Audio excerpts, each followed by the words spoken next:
ಬೆಳಗಾವಿ ಜಿಲ್ಲೆಯಲ್ಲಿ ತೀವ್ರಗೊಂಡಿರುವ ಬರ ಪರಿಸ್ಥಿತಿಯಿಂದ ರೈತರು ಸಂಕಷ್ಟಕ್ಕೆ ಸಿಲುಕಿದ್ದು ರಾಜ್ಯ ಸರ್ಕಾರ ತಕ್ಷಣ ರೈತರ ನೆರವಿಗೆ ಧಾವಿಸಬೇಕು. ಬೆಳಗಾವಿ ಜಿಲ್ಲೆಯನ್ನು ತಕ್ಷಣವೇ ಬರಪೀಡಿತ ಜಿಲ್ಲೆ ಎಂದು ಘೋಷಿಸಬೇಕೆಂದು ಆಗ್ರಹಿಸಿ ಸೋಮವಾರ ಬಿಜೆಪಿ ಕಾರ್ಯಕರ್ತರು ಪ್ರತಿಭಟನೆ ನಡೆಸಿ ಜಿಲ್ಲಾಧಿಕಾರಿಗೆ ಮನವಿ ಸಲ್ಲಿಸಿದರು. ಬೆಳೆ ಹಾನಿಗೊಳಗಾದ ರೈತರಿಗೆ ಸೂಕ್ತ ಪರಿಹಾರ ನೀಡಬೇಕು.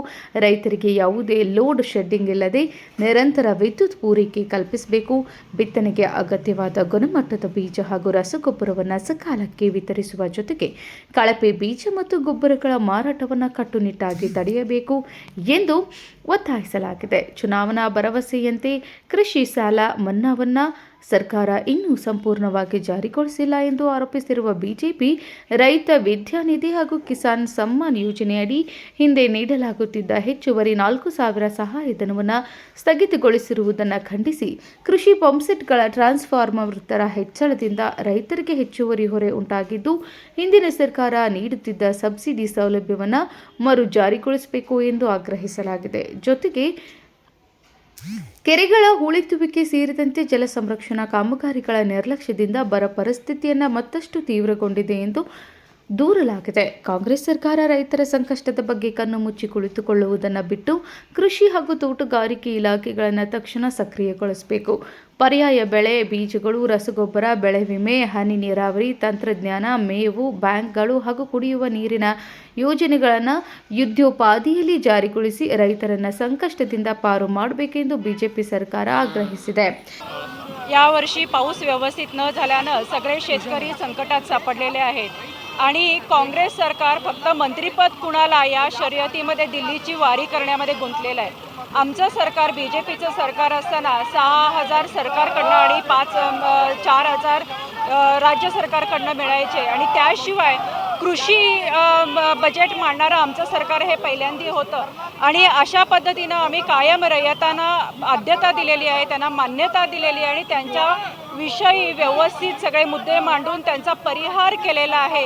पण काँग्रेसमध्ये सध्या सत्तेच्या शर्यतीत जे काही चाललेलं आहे ते अक्षरशः त्यांचा धिक्कार आहे आणि रयतांच्यासाठी चांगल्या सगळ्या स्कीम्स ज्या आहेत केंद्रीय सरकारच्या त्यासुद्धा इथं मानवण्यात येत नाही आहेत आणि त्याच्यासाठी आम्ही काँग्रेस सरकारचा धिक्कार करतो. ರೈತ ಮೋರ್ಚಾ ವತಿಯಿಂದ ಕಾಂಗ್ರೆಸ್ ಸರ್ಕಾರ ದುರಾಡಳಿತ ಹಾಗೂ ರೈತರ ವಿರೋಧಿ ಸರ್ಕಾರ ಅದರ ವಿರುದ್ಧ ಹೋರಾಟ ಮಾಡ್ತಾ ಇದ್ದೇವೆ. ಯಾವಾಗ ನೀವು ನೋಡ್ಬೋದು, ಸಿದ್ದರಾಮಯ್ಯ ಸರ್ಕಾರ ಇದ್ದಾಗ ಸಿದ್ದರಾಮಯ್ಯ ಇಳ್ಸಕ್ಕೆ ನೋಡ್ತಾ ಇದ್ರು, ಈಗ DK ಶಿವಕುಮಾರ್ ಇದ್ದಾಗ ಅದೇ ರೀತಿ ಮುಂದುವರಿತಾ ಇದೆ. ಈ ಕಾಂಗ್ರೆಸ್ ಸರ್ಕಾರ ಕೇವಲ ಅಧಿಕಾರಕ್ಕಾಗಿ ಹೊಡೆದಾಡ್ತಾ ಇದ್ದಾರೆ, ಹೊರತಾಗಿ ಯಾವುದೇ ರೈತರ ಕಷ್ಟಗಳಿಗೆ ನೆರವು ಆಗ್ತಾ ಇಲ್ಲ.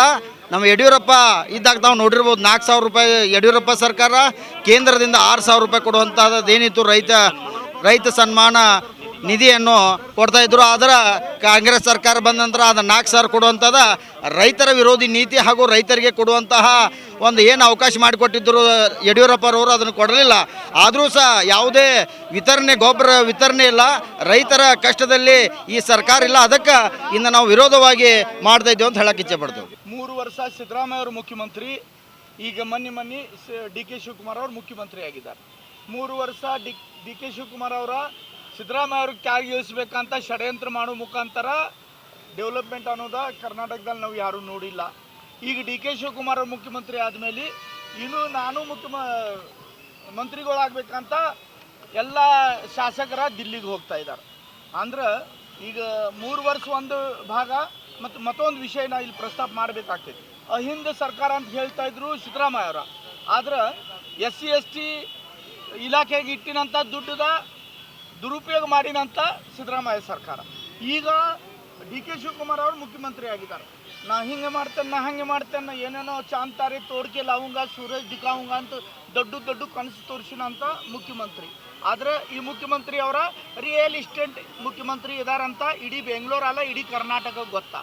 ಬಿಡದಿ ಏನು ಸ್ಮಾರ್ಟ್ ಸಿಟಿ ಮಾಡ್ಬೇಕಂತ ಹೊಂಟಿದರು, ಅಲ್ಲಿ ಇವ್ರಿಗೆ ಅಲ್ಲಿ ಸ್ಮಾರ್ಟ್ ಸಿಟಿ ಮಾಡೋದಿಲ್ಲ, ರಿಯಲ್ ಎಸ್ಟೇಟ್ ಮುಖಾಂತರ ಈಗೇನು ಮುಖ್ಯಮಂತ್ರಿ ಆಗಬೇಕಂತ ಎಲ್ಲ ಮಾಡಿದಾರಲ್ಲ ಅದೆಲ್ಲ ರಿಕವರಿ ಮಾಡುವಂಥ ಕಾರ್ಯಕ್ರಮ ಹಮ್ಮಿಕೊಂಡಿದ್ದಾರೆ DK ಶಿವಕುಮಾರ್ ಅವರು.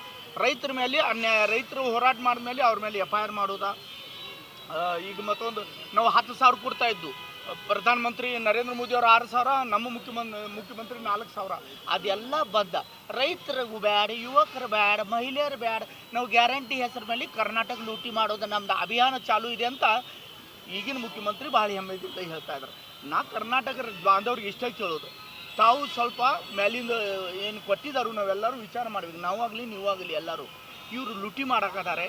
ಗ್ಯಾರಂಟಿ ಹೆಸರಲ್ಲೇ ಜನರಿಗೆ ಮೋಸ ಮಾಡ್ತಾ ಇದ್ದಾರೆ, ನಮ್ಮ ಅಕ್ಕ ತಂದರಿಗೆ ಮೋಸ ಮಾಡ್ತಾ ಇದ್ದಾರೆ. ರೈತರ ಪರವಾಗಿ ನಿಮಗೆ ಸ್ವಲ್ಪ ವಿವೇಚನೆ ಇದ್ರೆ ಅಟ್ಲೀಸ್ಟ್ ಕೃಷಿ ಮಂತ್ರಿ ಮಾಡಬೇಕಾಗಿತ್ತಲ್ವ? ಕೃಷಿ ಮಂತ್ರಿನೇ ಇಲ್ಲ. ಈಗ ಮಳೆಗಾಲದಲ್ಲಿ ನಮ್ಮ ರೈತರದ ದುರ್ಭಾಗ್ಯನ ಜಾಸ್ತಿ ಮಳೆ ಆದರೂ ತೊಂದರೆ, ಕಡಿಮೆ ಮಳೆ ಆದರೂ ತೊಂದರೆ. ಅಂದರೆ ರೈತರು ಯಾವಾಗೂ ತೊಂದರೆ ಒಳಗಿರ್ತಾರೆ. ಆ ರೈತರ ಚಿಂತನೆ ಮಾಡುವಂಥ ಒಬ್ಬ ಕೃಷಿ ಸಚಿವ ಕೊಡುವಂಥ ಬುದ್ಧಿಮತ್ತೆ ನಮ್ಮ ಮುಖ್ಯಮಂತ್ರಿ ಅವ್ರಿಗಿಲ್ಲ ಅಂದ್ರೆ ನಗಬೇಕೋ ಅಳ್ಬೇಕಂತ ಗೊತ್ತಾಗ್ತಾ ಇಲ್ಲ. ನಾವು ಇಷ್ಟೇ ವಿನಂತಿ ಮಾಡ್ತಾ ಇದ್ದೀವಿ, ನಾಟಕ ಬೇಡ. ನೀವು ಕರ್ನಾಟಕದಲ್ಲಿ ಇದ್ರೂ ಕರ್ನಾಟಕ ನಾಡಿಗೆ ಒಂದು ಇತಿಹಾಸ ಇದೆ. ಕರ್ನಾಟಕ ನಾಡಿನ ಮೊದಲಿನ ಎಲ್ಲ ನಾಯಕರ ಜನರ ಪರವಾಗಿ ಕೆಲಸ ಮಾಡಿದ್ದಾರೆ. ನೀವು ಕೂಡ ರೈತರದ ಕಣ್ಣು ಒರೆಸುವಂಥ ಕೆಲಸ ಮಾಡಬೇಕು. ಮಾಡಲಿಲ್ಲ ಅಂದ್ರೆ ನಮ್ಮ ಹೋರಾಟ ಇದಕ್ಕಿಂತ ಉಗುರು ಆಗ್ತಿತ್ತಂತ ಈ ಹೋರಾಟ ಮುಖಾಂತರ ನಾವು ಸಂದೇಶ ಕೊಡ್ತಾ ಇದ್ದೀವಿ.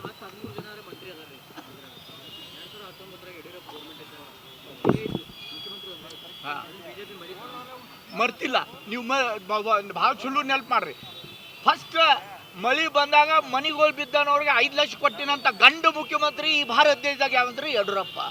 ಮತ್ತು ರೈತರ ಪರವಾಗಿ ಒಬ್ಬ ನೋಡ್ರಿ ಹೇಳ್ತಾರಲ್ಲ, ನೂರಾರು ಏನ ನನ್ ಕರೆಕ್ಟ್ ನಿಮ್ಗೆ ಅದು ಮತ್ತೆ ಬೇರೆ ನೀವು ಅರ್ಥ ತಗೋತೀರಿ. 100 ಶೇಳೆ ಅಷ್ಟೇಪೇಕ್ಷ ಏಕ ವಾಗಬರ ಅಂತ ಹಂಗೆ ಹುಲಿತ್ತು ನಮ್ದು ರಾಜಾ ಹುಲಿ. ರೈತರ ಪರವಾಗಿ ಕೆಲಸ ಮಾಡೋಂಥ ಇವರು 13 ಮಂದಿ ಆಗ್ಯಾರು. ಅದರ 13 ಮಂದಿ ಈಗ ಮುಂದಿನವ್ರು ಯಾರು ಮಂತ್ರಿ ಆಗಬೇಕು ಯಾರು ಬೇಡ ಅಂತ ಇವ್ರು ಫೀಲ್ಡಿಂಗ್ನಾಗ ಇದ್ದಾರೆ. ನಮ್ಮ ಒಬ್ಬ ಯಡಿಯೂರಪ್ಪ ಇದ್ದ, ಅದರ ರೈತರ ಪರವಾಗಿ ಕೆಲಸ ಮಾಡ್ತಾಯಿದ್ರು. ಕೆಲಸ ಮಾಡಿರೋ ಕೆಲಸ ಯಾವುದೂ ಇರ್ಬೋದು. ರೈತರಿಗೆ ಲೈಟ್ ಬಿಲ್ ಹಾಂ ಇಲ್ಲಾಗಿತ್ತು, ಆದ್ರೆ ಅದು 5 ಮುಖ್ಯಮಂತ್ರಿ ಆದ್ಮೇಲೆ ಮಳಿನೂ ಚಾಲು ಇತ್ತು. ಅದು ಮಾಡೋಕ್ಕಿಂತ ಮುಂಚೆ ಅವ್ರು ಕೆಲಸನ ಚಾಲು ಮಾಡಿಬಿಟ್ರು. ಆದ್ರೆ ಮಾಡಲಿಲ್ಲ ನಮ್ಮ ಮುಖ್ಯಮಂತ್ರಿ ಅವರ. ನಮ್ದು ಆಸೆ ಅಷ್ಟೇ, ನಾವು ಕೃಷಿ ಮಂತ್ರಿ ಕೊಡ್ಬೋದಾಗಿತ್ತು. ಈಗ ಇವರು 13 ಮಂದಿ ಮಾಡಿದಾರಲ್ಲ, ಆ ಥರ ಕೃಷಿ ಮಂತ್ರಿ ಅವಶ್ಯಕತೆ ಇತ್ತು ಅಂತ ನಮ್ಮ ಭಾವನೆ. ಕರ್ನಾಟಕದಲ್ಲಿ ವಿಶೇಷವಾಗಿ ಬೆಳಗಾವಿ ಜಿಲ್ಲೆಯಲ್ಲಿ ಕಳೆದ 2 ತಿಂಗಳಿಂದ ಮಳೆ ಅಭಾವದಿಂದ ಬೆಳೆ ಹಾನಿ ಆಗಿದೆ. ಕಳೆದ 2 ತಿಂಗಳಿಂದ ರಾಜ್ಯದಲ್ಲಿರ್ತಕ್ಕಂಥ ಜಲಾಶಯಗಳಲ್ಲಿ ಕುಡಿಯುವ ನೀರಿಲ್ಲ, ಬಹುಗ್ರಾಮ ಕುಡಿ ನೀರು ಯೋಜನೆಗಳಿಗೆ ನೀರಿಲ್ಲ, ಮೇವಿನ ಕೊರತೆ ಇದೆ. ಆದರೆ ರಾಜ್ಯದಲ್ಲಿ ಆಡಳಿತ ಮಾಡ್ತಕ್ಕಂಥ ಕಾಂಗ್ರೆಸ್ ಸರ್ಕಾರದ ಮುಖ್ಯಮಂತ್ರಿಗಳು ನಿನ್ನೆ ದಿನ ಅಧಿಕಾರಿಗಳ ಸಭೆ ಮಾಡ್ತಾರೆ. ಜಿಲ್ಲಾ ಮಂತ್ರಿಗಳು ತಾಲೂಕುಗಳಿಗೆ ಭೇಟಿ ಕೊಡ್ತಾ ಇಲ್ಲ. ಅಧಿಕಾರಿಗಳು ಯಾವುದೇ ಒಂದು ನಿರ್ದಿಷ್ಟವಾಗಿರ್ತಕ್ಕಂಥ ಕ್ರಮಗಳನ್ನು ತೆಗೆದುಕೊಳ್ತಾ ಇಲ್ಲ. ಕಾರಣ ಇಷ್ಟೇ, ಆಡಳಿತ ಮಾಡ್ತಕ್ಕಂಥ ಮಂತ್ರಿಗಳು ಮುಖ್ಯಮಂತ್ರಿಗಳು ರಿಯಲ್ ಎಸ್ಟೇಟ್ ವಿಚಾರದಲ್ಲಿ ಬ್ಯುಸಿ ಆಗಿದ್ದಾರೆ. ರೈತರನ್ನ ರಕ್ಷಣೆ ಮಾಡಬೇಕು, ರೈತರ ಬಗ್ಗೆ ಕಾಳಜಿ ಮಾಡ್ತಕ್ಕಂಥ ವಿಚಾರ ಅವರಲ್ಲಿ ಇಲ್ಲ. ಈಗಲಾದರೂ ಎಚ್ಚೆತ್ತುಕೊಳ್ಬೇಕು. ಇವತ್ತು ಸಂಪೂರ್ಣವಾಗಿ ಬೆಳೆ ಹಾನಿಯಾಗಿದೆ, ಕುಡಿಯೋ ನೀರಿಲ್ಲ ಮತ್ತು ಜಲಾಶಯಗಳಲ್ಲಿ ನೀರಿಲ್ಲ. ಇವತ್ತು ಬೆಳಗಾವಿ ಜಿಲ್ಲೆಯಲ್ಲಿ ಅತಿ ದೊಡ್ಡ ಬೆಳೆ ಅಂದರೆ ಕಬ್ಬಿಗೆ ಇವತ್ತು ಡೊಣ್ಣೆ ಹುಳ ರೋಗ ಇವತ್ತು ಕಾಡ್ತಾ ಇದೆ. ಇದನ್ನು ರಕ್ಷಣೆ ಮಾಡಲಿಕ್ಕೆ ಮುಂದಾಗಬೇಕಲ್ಲ ಸರ್ಕಾರ. ಆದರೆ ಇಲ್ಲಿವರೆಗೆ ಕೃಷಿ ಮಂತ್ರಿಗಳು ಯಾರು ಕರ್ನಾಟಕದಲ್ಲಿ? ಬೆಳಗಾವಿ ಜಿಲ್ಲೆ ಅತ್ಯಂತ ದೊಡ್ಡ ರೆವಿನ್ಯೂ ಜಿಲ್ಲೆ, ಕಂದಾಯ ಜಿಲ್ಲೆ. ಆದರೆ ಕೃಷಿ ಮಂತ್ರಿಗಳು ಬೆಳಗಾವಿ ಕಡೆ ಮುಖ ಮಾಡಿಲ್ಲ. They are all busy in real estate in ಬೆಂಗಳೂರಿನಲ್ಲಿ ಬಿಸಿ ಆಗಿದ್ದಾರೆ. ಕೆಲವು ಶಾಸಕರು ಮಂತ್ರಿಮಂಡಲ ವಿಸ್ತರಣೆಯಲ್ಲಿ ಬಿಸಿ ಆಗಿದ್ದಾರೆ. ಯಾರೂ ರೈತರ ರಕ್ಷಣೆಗೆ ಬರ್ತಾ ಇಲ್ಲ. ಈಗಲಾದರೂ ಎಚ್ಚೆತ್ತುಕೊಳ್ಬೇಕು ಸರ್ಕಾರ. ಕೂಡಲೇ ರೈತರ ರಕ್ಷಣೆಗೆ ಸರ್ಕಾರ ಮುಂದಾಗಬೇಕಂತೇಳಿ ಒತ್ತಾಯವನ್ನು ಮಾಡ್ತಾ ಇದ್ದಾರೆ. ಬೆಳಗಾವಿ ಜಿಲ್ಲೆಯಲ್ಲಿ ವಾಡಿಕೆಗಿಂತ ಕಡಿಮೆ ಮಳೆ ಆಗಿರುವುದರಿಂದ ಇಡೀ ಬೆಳಗಾವಿ ಜಿಲ್ಲೆಯನ್ನು ಬರಪೀಡಿತ ಜಿಲ್ಲೆ ಅಂತೇಳಿ ಘೋಷಣೆ ಮಾಡಬೇಕಂತೇಳಿ ಮಾನ್ಯ ಮುಖ್ಯಮಂತ್ರಿಗಳಿಗೆ ಮತ್ತು ಕಾಂಗ್ರೆಸ್ ಸರ್ಕಾರಕ್ಕೆ ನಾವು ಆಗ್ರಹವನ್ನು ಮಾಡುತ್ತೇವೆ. ಮತ್ತು ಯಾರು ಅನ್ನದಾತರ ಕಷ್ಟ ಸುಖಗಳನ್ನು ಕೇಳಬೇಕಾದವರು ಇವತ್ತು ಕೃಷಿ ಸಚಿವರೇ ಈ ರಾಜ್ಯದಲ್ಲಿ ಇಲ್ಲ. ಮತ್ತು ಇವತ್ತಿನ ದಿವಸ ಏನೈತೆ, ಎಲ್ಲ ಶಾಸಕರು ಮಂತ್ರಿಗಳಾಗಲಿಕ್ಕೆ ದೆಹಲಿಗೆ ಹೊರಟಿದ್ದಾರೆ. ಮತ್ತು ಯಾವ ಶಾಸಕರು ಅನ್ನದಾತರ ಕಷ್ಟ ಸುಖಗಳನ್ನು ಕೇಳಲಿಕ್ಕೆ ಅವರು ಕೂಡ ಕ್ಷೇತ್ರದಲ್ಲಿ ಇಲ್ಲ. ಬರೀ ಅವ್ರು ಮಂತ್ರಿ ಆಗ್ಬೇಕಂತೇಳಿ ಇವತ್ತು ಅಧಿಕಾರಕ್ಕಾಗಿ ಇವತ್ತು ಅವರು ದಿಲ್ಲಿಯಲ್ಲಿ ಇದ್ದಾರೆ.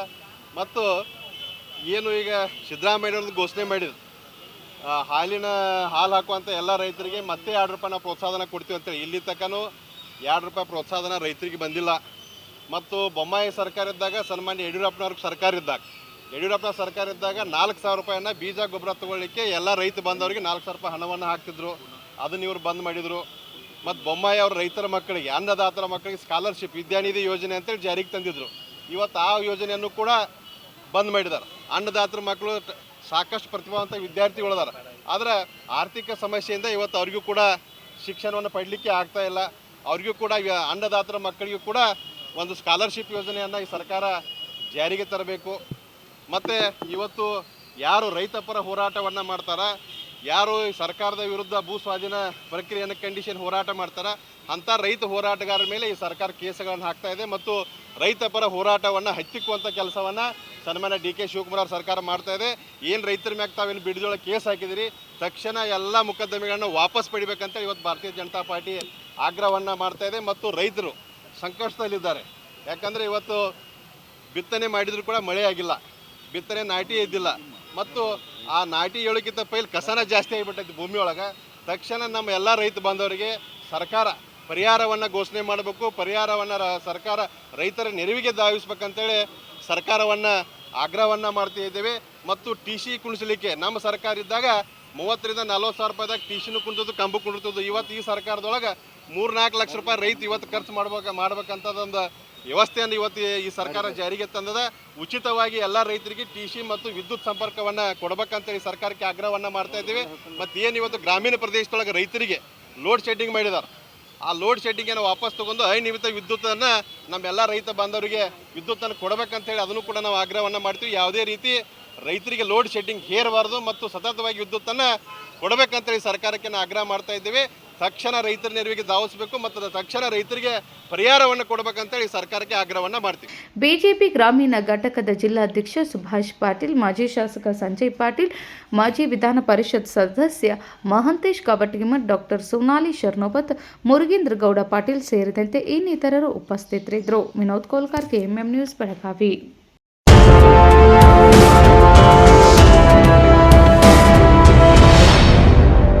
ನಿಮ್ಮ ಬಯಕೆಗಳು ವಜ್ರಾಭರಣಗಳೊಂದಿಗೆ ಬಂದರೆ ಹೇಗಿರುತ್ತದೆ? BMW X1 24 ಕ್ಯಾರೆಟ್ ಚಿನ್ನದ ಬಾರ್ ಮತ್ತು ವಜ್ರಾಭರಣದ ಖರೀದಿಯ ಮೇಕಿಂಗ್ ಚಾರ್ಜ್ ನ ಮೇಲೆ 100% ರಿಯಾಯಿತಿ. ನಿಜವಾಗಿ ಇವೆಲ್ಲವೂ ಸಾಧ್ಯವೇ? ಈ ಎಲ್ಲಾ ಕನಸುಗಳನ್ನು Bhima brilliance diamond jewellery festival ನೊಂದಿಗೆ ನನಸಾಗಿಸಿಕೊಳ್ಳಿ. ವಜ್ರಾಭರಣಗಳನ್ನು ಭೀಮಾ ಮಳಿಗೆಯಲ್ಲಿ ಖರೀದಿಸಿ ಆಕರ್ಷಕ ಬಹುಮಾನಗಳನ್ನು ಪಡೆಯಿರಿ. ಕೊಡುಗೆಗಳು ಜುಲೈ 9 ರಿಂದ ಆಗಸ್ಟ್ 9 ರವರೆಗೆ ಎಲ್ಲ ಭೀಮಾ ಮಳಿಗೆಗಳಲ್ಲಿ ಲಭ್ಯ. ಷರತ್ತುಗಳು ಅನ್ವಯ.